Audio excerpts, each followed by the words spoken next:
తాకట్లో ఉన్న బంగారాన్ని విడిపించి ఆ రోజున మార్కెట్ ధర కట్టి మిగిలిన డబ్బును మీకు అందిస్తుంది కొమ్మూరి గోల్డ్. ఈ మధ్యకాలంలో అవధానంలో తగ్గాయి అంటారండి? బాగా తగ్గాయి. నా మటుకు నేను ఇప్పుడు ఈ క్షణానికి అవధానం చేసి 10 నెలలు అయింది, సుమారుగా ఏడాది. బాగా తగ్గాయి అంటే అవధానాల మోజు కొనసాగినప్పుడు 95 నుంచి 2005 వరకు అది కొనసాగింది. అది అప్పుడు అవధానం చేయకపోయినా ప్రతి సాహిత్యవేత్తని అవధానం రాదని అడిగేవాడు. అసలు అదొక యుగం, ఆ 10 ఏళ్ళు అదొక వైభవం పట్టింది. తర్వాత ఏ కారణం వల్ల అక్కడ ఈ ప్రవచనాలు రావడంతో ఏమైందంటే, సహజంగా ప్రవచనకర్తలందరూ అవధానాలు చేయలేదు, అవధానం వేరే విద్య. కానీ అవధానాలందరూ ప్రవచనాలు చెప్పగలరు, అది పెద్ద సమస్య కాదు. అందుకని ఎక్కువ మంది అడగడం, ప్రజలకు కూడా అవధానం అనేసరికి 8 మంది ఉండాలి, పృచ్ఛకులు పండితులు ఏమి ఉండాలి, కనీసం 4-5 అయినా మంచి పండితులు ఉండాలి. ఓ 2-3 మామూలు వాళ్ళని పెట్టినా పర్వాలేదు, అది దొరకద్దు. ఇవాళ అది కూడా సమస్య. కానీ అవి ప్రశ్న అడిగేయానికి అది ఏ ఛందస్సులో ఉంటుందో తెలియదు, ఏమడగాలో తెలియదు. అది నిర్వహణ కష్టం. 10 మందిని కూర్చోబెట్టాలి వేదిక మీద, 10 మందిని తీసుకురావాలి, ఖర్చులు ఇవ్వాలి, సన్మానాలు చేయాలి, రూములు బుక్ చేయాలి, ఇవన్నీ. ఎందుకంటే ప్రవచనం పెట్టేస్తే ఇచ్చేదేదో గురువు గారికి ఇచ్చేసి వైభవం చేసేస్తే వదిలిపోతే మొత్తం వచ్చేస్తారు. ఇది సుఖంగా ఉంది, తేలిగ్గా ఉంది అని కొంత జనంలో కూడా ఒకటి అనిపించడం. సరే, ఏదైనా ఆ వైభవం ఇప్పుడు ప్రవచనానికి పట్టింది. మనం సరే ఎందుకైనా మంచిదని ముందు జాగ్రత్తలో ఉన్నాం కాబట్టి అటు ఇటు బాగా తగ్గిన మాట నిజం. కానీ ఇప్పటివరకు ఏ కాలంలోనూ లేనంత మంది ప్రవచనకర్తలు ఈ కలియుగంలో నిజంగా ప్రజలు అదృష్టం చేసుకున్నారనే చెప్పుకోవాలి. ఎందుకంటే చేసేది మంచా చెడ, లేకపోతే అసలు ఏం జరుగుతోంది, ఎలా ఉంటే మంచిది అనేది మీలాంటి వాళ్ళందరి వల్ల కూడా చాలా మేలు నిజంగా. అంటే ఒకట్లేండి, కొంతమంది మరీ మూర్ఖంగా చెప్పి మరీ మూర్ఖంగా బిహేవ్ చేశాడు, కొంతమంది ఉన్నప్పుడు విధానాల్లో తేడాలు ఉంటాయమ్మా. కానీ ఒక మేలు జరుగుతున్నది ఏమిటంటే అందరి వల్లను. అసలు ఈ మధ్య 10 ఏళ్ళుగా మనం జరుపుకుంటున్న పండుగలు ఇదివరకు మనం జరుపుకోలేదు. గుళ్ళల్లో ఈ మధ్య 10 ఏళ్ళుగా ఉన్న ఉత్సవాలు ఇదివరకు జరగలేదు. ప్రధానంగా యువతరంలో గుళ్ళోకి వెళ్ళి తీరాలనే ఆలోచన రావడానికి నా సాటి ప్రవచనకర్తలు షణ్ముఖ శర్మ గారు, చాగంటి కోటేశ్వరరావు గారు లాంటి వాళ్ళు నిజంగా కారణం. నేను దండం పెట్టాను. అసలు ఆలోచన ముందు వెళ్ళ తీరాలి, గుళ్ళోకి వెళ్ళడం తప్పనిసరి. నిత్య విధుల్లో గుళ్ళోకి వెళ్ళడం ఒకటి, నిత్య జీవిత చర్యల్లో గుళ్ళోకి వెళ్ళడం ఒకటి. ఆ భావం కలిగిందా లేదా? అది క్రమంగా చైతన్య మార్గంలోకి, జ్ఞాన మార్గంలోకి వెళ్ళడం అనేది ముందు తెలుసుకుంటే కదా వెళ్ళేది. నా తాపత్రయం వల్ల ఏమిటంటే, ఈ కర్మకాండ ఉన్న విషయం ఉంది. మనం అనుకునేది ఈ గుళ్ళు, గోపురాలు, తీర్థాలు, యాత్రలు, యజ్ఞాలు, ఇది 2 వైపులా పదునున్న కత్తి. తీసుకెడితే మనిషిని యోగ వాసిష్టంలోకి, జ్ఞాన మార్గంలోకి తీసుకెడుతుంది. లేదు, ముంచేస్తుంది. అక్కడ పిచ్చి నమ్మకాలు పడిపోతాడు. వెళ్ళడం మంచిదే, కానీ ఎప్పుడైనా వెళ్ళలేకపోతే అయ్యో వెళ్ళలేకపోయాను బెంగట్టుకోక్కర్లేదు. పైగా ఏమిటంటే, సోమవారం శివుడు గుడిని, ఆంజనేయ స్వామి, మంగళవారం ఆంజనేయ స్వామి టైం టేబుల్ పెట్టేసరికి మంగళవారం పొరపాటు శివుడి గుడిలో కడితే ఏమన్నా అవుతుందేమో అన్న బెంగ. ఇదే మీరు అనుకునే మూర్ఖత్వం. ఇవి పెరిగిపోతాయి సహజంగా. అంటే ప్రవచనకర్తలు ఎవరైనా, నేనైనా వారైనా జాగ్రత్త తీసుకోవాల్సింది, మనం ఇది చెబుతున్నది వారు ఒక క్రమశిక్షణతో ఒక పద్ధతిలో ఉండడానికి, కానీ ఇదే అంతిమ లక్ష్యం కాదు. గుడి అనేది ఒక శిక్షణ కేంద్రం. మనం భగవంతుడికి ప్రత్యేకంగా అక్కడ విగ్రహాన్ని ఏర్పాటు చేసి, అది ఎంతైనా అది విగ్రహం. ఆ విగ్రహం దెబ్బతినకుండా చూడాలి. కానీ ఇంకా చెంబుడు పాలు పోస్తే ఒక పాలం, బిందెడు పాలు పోస్తే ఒక పాలం చెబితే అందరూ బిందె పోస్తారు. 1000 బిందెలు పోస్తే శివుడు ఏమవుతాడు? నా తాపత్రయం అలా. నేను చెబుతున్నది అదే. కొంతమందికి నచ్చచ్చు, నచ్చకపోవచ్చు, లేదా వారిని వ్యతిరేకించారంటారు, వీరిని ఏదో అన్నారంటారు. అవన్నీ నాకు అనవసరమైన విమర్శలు, అవన్నీ నేను ఎప్పుడు పట్టించుకోను. దాని గురించి కాదు అసలు ఆలోచించాల్సింది. విగ్రహారాధన దేనికి? ప్రతీకాత్మకంగా జరగాలి విగ్రహారాధన. అదే లక్ష్యం అన్నట్టుగా మాట్లాడద్దు. అది లక్ష్యం కాదు, ఎక్కడా చెప్పలేదు ఆ విషయం. ప్రతీకాత్మకంగా జరగాలి. శంకరాచార్య చెబుతారు స్పష్టంగా వేదాంత సార సంగ్రహం. కషాయే కర్మభి పక్వే తతో జ్ఞానం ప్రవర్తతే. ఆయుర్వేద వైద్యులు కషాయాన్ని తయారు చేస్తుంటే ఈ తెడ్డు పెట్టి తిప్పుతూ ఎప్పటికప్పుడు పాకం చూసుకుంటాడు, పాకం సరిగ్గా ఉందా లేదా, పాకం సరిగ్గా ఉందా. అలా మనం చేసే సత్యనారాయణ వ్రతం సహా, పెళ్ళిళ్ళు సహా, ఉపనయనాలు సహా, ఇదెందుకు ఆ ప్రయోజనం నెరవేరిందా లేదా అని చూసుకోవాలి. లేకపోతే ఒట్టి కర్మకాండ మిగిలిపోతుంది అక్కడ. సత్యనారాయణ వ్రతం ఒకసారి చేసేవాడు అంటే వాడు అబద్ధం ఆడకూడదమ్మా. మీరు అలాంటి మనిషిని చూపించగలరా? నేను 100 సార్లు చేశాను, అన్నవరం వెళ్ళాను, ప్రతి ఏకాదశికి చేయించుకుంటాను అన్నవాళ్ళు కొన్ని వేల మంది ఉన్నారు. వీళ్ళందరూ అబద్ధాలు ఆడకుండా ఉంటే ఇన్ని కేసులు కోర్టులో పెండింగ్లో ఉండవు, న్యాయమూర్తులకి ఇంత ఇబ్బంది ఉండదు. ఆ తత్వం సత్యనారాయణ వ్రతం అంటేనే సత్యవ్రతం. ఆయన ఎప్పటికీ సత్యదేవాయ నమః అంటారు, అంతే కదా. ఇప్పుడు ఫోన్ మాట్లాడితే నేను హరి ఓం అంటే ఇప్పుడు సత్యదేవాయ నమః అంటుంది, వాళ్ళ అన్నయ్య అంతే సత్యదేవాయ నమః అంట. మా అన్నయ్య అంటూ ఉంటాడు ఆ, సత్యదేవాయ నమః అంటాడు మా ఫోన్ బామ్మర్ది చేయగానే. అతను ఫోన్ చేస్తే సత్యదేవాయ నమః అంటాడు, ముందు నమస్కారం అంట. నేను ఎవరిని ఫోన్ చేస్తే నేను హరి ఓం అంట, ఇప్పుడు హరి ఓం అంట.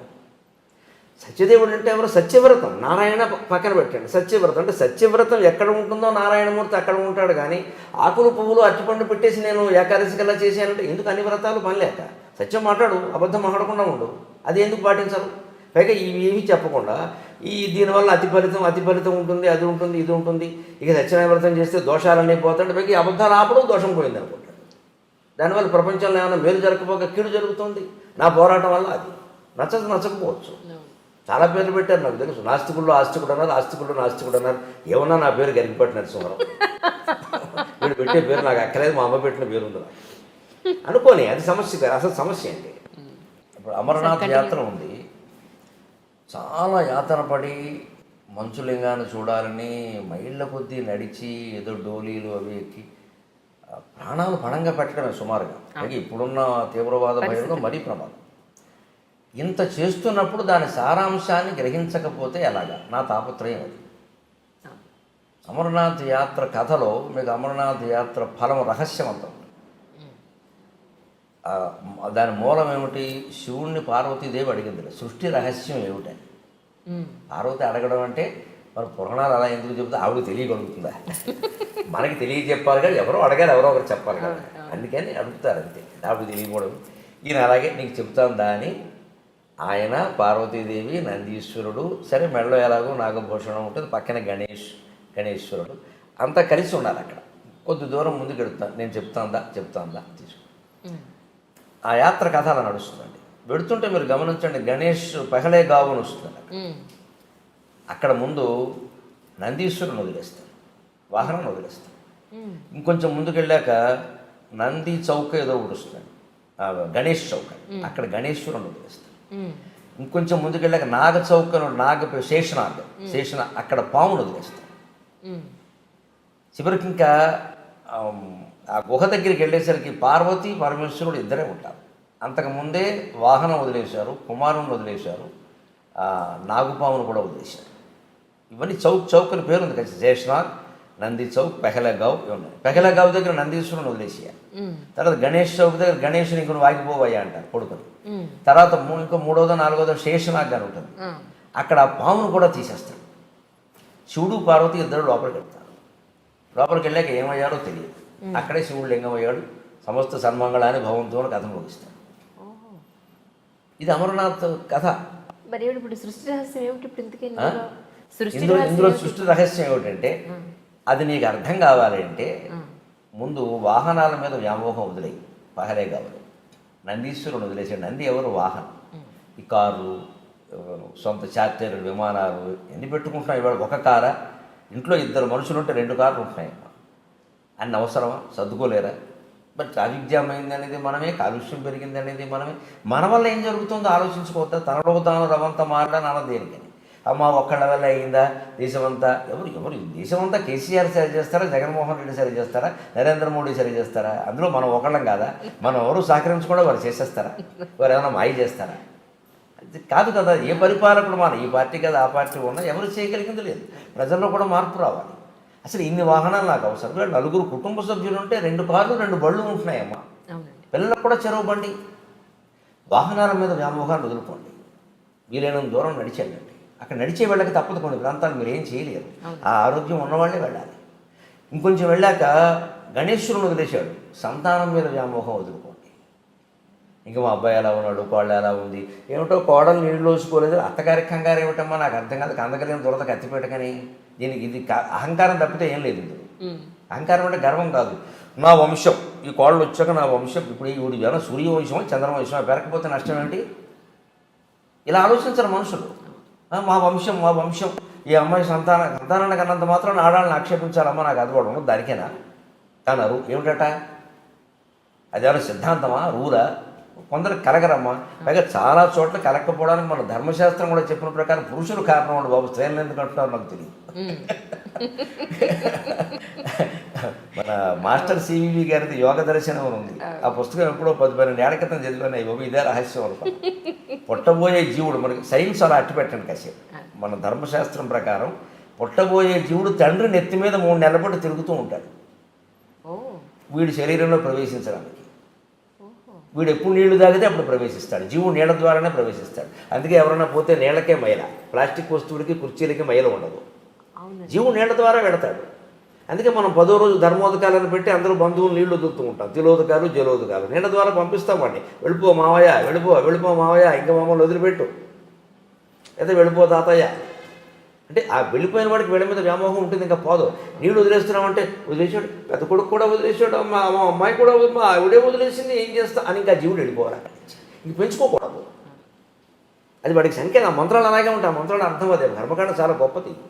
ఆ మంత్రాలు అలాగే ఉంటాయి అర్థం. అది ఎవరు చెప్పరు, ఊరికి టెక్నికల్ చేశారు దాన్ని. ఈ నీళ్లు వదిలేయడం ఉంది, ఈ వ్యామోహాలు వదులుకోకపోతే అలాగే పడుతూ ఉంటాడు ఇంక తాపత్రయం. అందుకని సంతానం మీద వ్యామోహం వదులుకో. 60 ఏళ్ళు వచ్చాయి నీకు, కొడుకు కోళ్ళు పిల్లల్ని కన్నారా లేదా అనవసరం. ఎందుకంటే కన్నడం అనేది కేవలం సైన్స్ రీత్యా ఎలా ఉన్నప్పటికీ యోగశాస్త్ర రీత్యా కూడా పూర్వజన్మ కర్మఫలం రీత్యా కూడా యోగం మొగాడుకుంటేనే సంతానం కలుగుతారు. ఆ యోగం మొగాడిది ఆడాళ్ళకి సంబంధం లేదు. ఈ 3 నెలలు ఈ జీవుడు పురుషుడు నెత్తి మీద తిరుగుతూ ఉంటాడు. వీడు ఎప్పుడు నీళ్లు తాగితే అప్పుడు ప్రవేశిస్తాడు వీడు. అందుకని మనకి కొత్త దంపతులను తీర్థయాత్ర చేయమని చెబుతారు. సంస్కృతి ఎంత గొప్పదో ఆలోచించారు. కొత్త దంపతులు చేయాలి తీర్థయాత్ర. 72 ఏళ్ళు వచ్చాక ఎందుకమ్మా యాత్ర, ఎక్కలేరు దిగలేరు. దురదృష్టం ఏంటంటే 60 ఏళ్ళు దాటిన వాళ్ళే చేస్తారు. పైగా వయసులో చేయమంటే సంపాదించుకునే వయసులో ఇవన్నీ ఏమిటంట. 70 ఏళ్ళు వచ్చాయి ఇంకేం చేస్తాం. ఇప్పుడు 4 చోట్ల అంటే ఏమీ చేయలేవు కాబట్టి ఇప్పుడు కాశీ వెళ్ళి మిఠాయి తింటావా? ఏమైనా చేయగలిగితే చేసేస్తానే దోచేసి. ఇదేం ఆలోచన అండి? ఆధ్యాత్మికతను తీవ్రంగా గంభీరంగా తీసుకోవాలి కానీ టైంపాస్ బఠానీలా ఆధ్యాత్మికతని? టైంపాసా? ఏమీ చేయలేవు కాబట్టి చేస్తావా? 60 ఏళ్ళు దాటి 70 ఏళ్ళు దాటి బస్సు ఎక్కలేడు, దిగలేడు, 2 మైళ్ళు 2 మెట్లు ఎక్కలేడు, 4 అడుగులు వేయలేడు. ఈయన ఎందుకండి యాత్రకి? ఈవిడేను ఒకళ్ళు ఎప్పుడు అంటారు కూర్చోక. అప్పుడు కాదు, కొత్త దంపతులు చేయాలి, 25 ఏళ్ళ వాళ్ళు చేయాలి. నాట్ హనీమూన్, తీర్థయాత్ర చేయాలి. ఎందుకంటే అప్పుడు ఆ తీర్థాల్లో పురుషుడు స్త్రీ ఇద్దరు సరిగంగ స్నానాలు అంట. సరిగంగ స్నానం అంటే ఇద్దరు చెయ్యి పుట్టును కలిసి స్నానం చేయడం, సరిగంగ స్నానం, సమానంగా ఇద్దరు. ఆ స్నానం చేసినప్పుడు అప్రయత్నంగా నీళ్లు నోట్లో గడితే తాగితే ఈ జీవుడు ప్రవేశిస్తే ఆ తీర్థ ప్రభావం వల్ల మంచి పిల్లాడు పుడతాడమ్మా, మంచి అమ్మాయి పుడుతుంది. ఓ సక్కుబాయి పుడుతుంది, ఓ తుకారాం పుడతాడు. ఈ తుక్కురాములు పుడుతున్నారు అందరూ. తీర్థ ప్రభావం అంటే అది. వీడు గ్లాసుడు మంచినీళ్ళు తాగిన ప్రవేశిస్తాడు, కానీ గ్లాసుడు వాడే పుడతాడు, వ్యాసుడు పుట్టాడు. ఎందుకంటే పుట్టబోయే జీవుడికి తీర్థంలో మనం సేవ చేస్తే వ్యాసుడు శరీరం వస్తుంది. ఈ ఇంట్లో ఆ నీళ్లు తాగితే గ్లాసుల శరీరం వస్తుంది. ఏ శరీరం ఇవ్వాలి? ఆ లోపల ఉన్న జీవుడు ఎంత ప్రతిభావంతుడైనా ఉపాధి సరైనది కాకపోతే ఆ ప్రతిభ వ్యక్తం కాదు. ఒక మహామేధా ఉంటాడు, గొప్ప ఏదో చేయగలడు. క్యాన్సర్ వచ్చింది, ఏం చేస్తాడు? జ్వరం ఎప్పుడూ రోగమే, ఏం చేస్తాడు? ఇది రహస్యం. అలాగా ఆ యోగాన్ని బట్టి ఏం చేయాలి? సంతానం యోగం లేదు, కలగదు, వదిలేయండి ఆ విషయాన్ని. దాని గురించి అంతా అపత్రయపడతారు. ఆస్తులు దాన ధర్మాలు చేసుకోండి, జలసాలు చేయండి, సుఖంగా తిరగండి. రైల్లో సెకండ్ స్లీపర్లో వెళ్ళే బదులు ఏసీలో వెళ్ళండి, విమానం ఎక్కి వెళ్ళండి. ఎందుకు మూట కట్టి కొడుకు ఇచ్చి కోడలికి ఇచ్చి మళ్ళీ వాళ్ళు పిల్లలకి వెళ్ళలేదని, వాళ్ళు ఇంకా వృద్ధి చేయలేదని, ఏంటి నస? ఇదే గణేష్ చౌక్, గణేష్ను వదిలేయడం. అక్కడ సంతానం వదిలేసి తర్వాత చూడండి, అతి ముఖ్యమైనది జీవితంలో మనం ధనమైనా వదులుతాం, వాహనమైనా వదులుతాం, సంతానం మీద వ్యామోహమైనా వదులుతాం, కానీ చచ్చే వరకు పోనది. చచ్చాకు త్రొట్టప్పుడు కూడా భయపడేది భయాన్ని వదలలేము. భయానికి సంకేతం పాము, భయాన్ని వదిలే. భయానికి సంకేతం పాము. ఎందుకంటే పావును చూడగానే భయపడతాం, మనసు పాము అన్న మాట మీద భయపడతాం. పైగా పూర్వకాలపు నాగరికతలో పాములు ఇళ్లలోకి వచ్చేవి సహజంగా. మట్టిళ్ళు, పల్లెటూళ్ళు, పొలాలకు దగ్గరగా ఉండేవి. పాము రాకపోతే ఏమొస్తాయి? అందుకని పాము చూసి భయపడేవాడు. ఆ భయం పోగొట్టుకోవాలి. దానికే మనకు నాగుల చవితి పెట్టారు. నాగుల చవితి నాడు పుట్ట దగ్గరికి ఆడవాళ్లే పెడతారు, మగాళ్ళ కంటే ఎక్కువ. అక్కడ పాము కనపడ తీరాలి, దానికి పాలు పోస్తారు. తాగినా తాకపోయినా సరే పాము పాలు తాగదు అని 14 లోకాల్లో అందరికీ తెలుసు, ఎవడు చెప్పక్కర్లేదు. కానీ మన వాళ్ళు మానరు, మళ్ళీ వెళ్ళిపోస్తారు. నేను చూస్తుండగా తాగింది, ఈవిడ తాగిందేమో అది తాగలేదు. ఈ కబుర్లు చెప్పద్దు. ఇక్కడ శాస్త్రీయ విజ్ఞానాన్ని మనం అంగీకరించాలి. శాస్త్రీయ విజ్ఞానం ఎప్పుడూ మతానికి వ్యతిరేకం కాదు. అవసరమైతే మతాన్నే సరి చేసుకోవాలి, విజ్ఞానాన్ని ఆక్షేపించదు. విజ్ఞానమే. వాడు చచ్చి చెడి కనిపెట్టారమ్మా, ఐన్స్టీను, ఎడిసన్, బల్బులు, నేను పని లేక దాని మతం పేరు మీద దాన్ని కొట్టేస్తే అలాగా గెలీలియో కనిపెట్టినవన్నీ నిజం కాదా, కోపెర్నికస్ కనిపెట్టిన ఉండడం కదా. మన మహర్షులు కూడా అలాంటి వాళ్ళేనండి. వాళ్ళని గడ్డాలు పెంచేసి వాళ్ళని మతవాదులు చేశారు. వాళ్ళంతా ఋషులు, శాస్త్రవేత్తలు. అలాగే మీరు ఈ ధనము సంతానం అయిపోయాక భయాన్ని వదిలేయాలి. భయానికి సంకేతం పావు. నువ్వు ఆ భయాన్ని వదిలేయాలంటే ఒకటే సూత్రం అండి, ఏకమేవా అద్వితీయం బ్రహ్మ.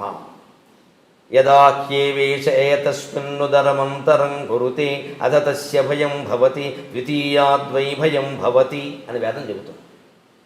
ఈ మొత్తం సృష్టిలో నువ్వు ఒక్క విషయాన్ని నీకంటే నువ్వు వేరు చేసిన వ్యక్తిని కానీ విషయాన్ని కానీ నువ్వు భయపడి తీరతావు. వాడు వేరు నువ్వు వేరు అనగానే వాడు ఎక్కువ నేను ఎక్కువ, వాడో నేను తేల్చుకోవాలి, భయం వచ్చేస్తుంది. అంటే వాడిని నేను గెలవగలనా లేదా, అంతా ఒక్కటే అని గ్రహించగలిగితే ఎవరు గెలిచినా ఒకటే, ఎవరు ఓడినా ఒకటే. సెమీస్లో భారత్ ఓడిపోయిందని అంత ఏడవక్కర్లేదు. ఇప్పుడు ఓడిపోతే న్యూజిలాండ్ వాడు ఏడవడా, వాడు గెలిచాడు, మనం సంతోషించాలి. ఓడిపోయిన కారణాలు వెతుక్కుందాం, ఇంకేదైనా కాస్త బాగా చేసుకుందాం. అంతేగాని ఇంక మొత్తం క్రికెట్ అభిమానులంతా తయారయ్యి జట్టు కెప్టెన్ని తిట్టేసి వాళ్ళని తిట్టేసి వీళ్ళని తిట్టేస్తే ఇదివరకు విజయాలు సాధించిన వాళ్ళంతా ఇప్పుడు వెర్రాళ్ళు అయిపోయినట్టేనా? అలా అనబట్టి వాళ్ళ మీద ఒత్తిడి పెరుగుతోందమ్మా. గెలవడం ఓడడం అనేది ఎన్నికల్లో ఈ క్రికెట్లో చాలా సహజమైన విషయం.